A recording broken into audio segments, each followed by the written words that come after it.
एक समय की बात है। एक छोटे से गांव में एक भाई बहन रहते थे जिनका नाम रोहन और राधा था। रोहन बड़ा भाई था और राधा उसकी प्यारी छोटी बहन। दोनों का रिश्ता बहुत ही मजबूत और प्रेमपूर्ण था। राधा को हर साल रक्षाबंधन का इंतजार रहता था, जब वह अपने भाई की कलाई पर राखी बांधती और रोहन उसे वचन देता कि वह हमेशा उसकी रक्षा करेगा। इस साल रक्षाबंधन के कुछ दिन पहले गांव में एक अजीब घटना घटी। गांव के पास वाले जंगल में एक खतरनाक डाकू का समूह छिपा हुआ था। वे लोग गांव में लूटपाट करने की योजना बना रहे थे।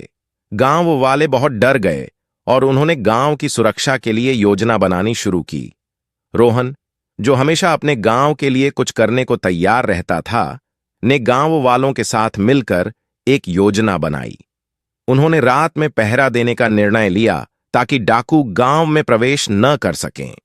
राधा को अपने भाई की चिंता थी, लेकिन उसने भी अपने भाई का हौसला बढ़ाया। रक्षाबंधन का दिन आया और राधा ने रोहन की कलाई पर राखी बांधी। उसने अपने भाई से कहा, भैया, तुम हमेशा मेरी रक्षा करते हो। इस बार मैं तुम्हारी रक्षा के लिए प्रार्थना करूंगी। रात को जब रोहन और गांव वाले पहरा दे रहे थे, तभी डाकुओं का समूह गांव में घुसने की कोशिश करने लगा। रोहन ने साहस दिखाते हुए डाकुओं का सामना किया, लेकिन डाकू अधिक संख्या में थे और वे हथियारों से लैस थे। रोहन और गांव वाले मुश्किल में पड़ गए। तभी राधा को एक विचार आया। उसने अपने घर की छत पर चढ़कर ढोल बजाना शुरू कर दिया। ढोल की आवाज सुनकर गांव के और लोग जाग गए और वे भी रोहन की मदद के लिए दौड़ पड़े। गांव वालों की एकजुटता और साहस देखकर डाकू घबरा गए और भाग खड़े हुए। गांव वालों ने राधा की तारीफ की और रोहन ने अपनी बहन को गले से लगा लिया। उसने कहा, आज तुमने सच में मेरी रक्षा की बहन। राधा ने मुस्कुराते हुए कहा, भैया, यह राखी का बंधन है। हम दोनों एक दूसरे की रक्षा करेंगे।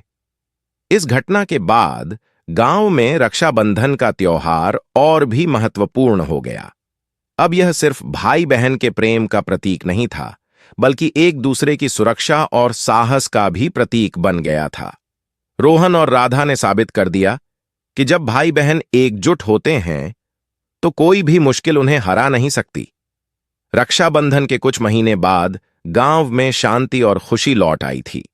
रोहन और राधा ने अपनी पढ़ाई पर ध्यान देना शुरू किया।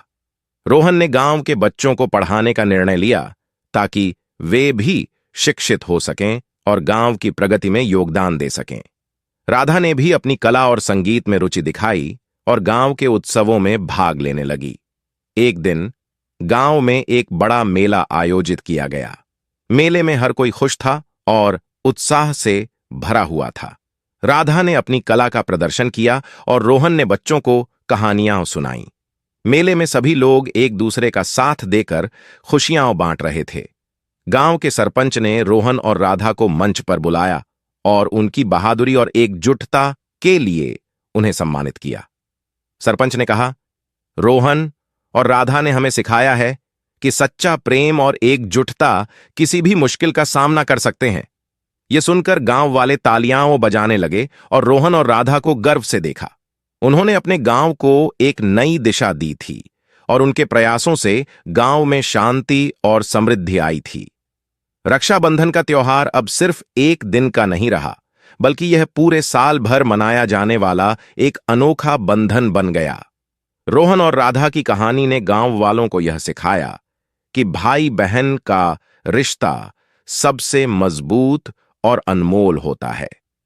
और इस तरह रोहन और राधा ने अपने प्रेम और साहस से गांव को एक नई दिशा दी और रक्षाबंधन के अद्भुत बंधन को हमेशा के लिए यादगार बना दिया।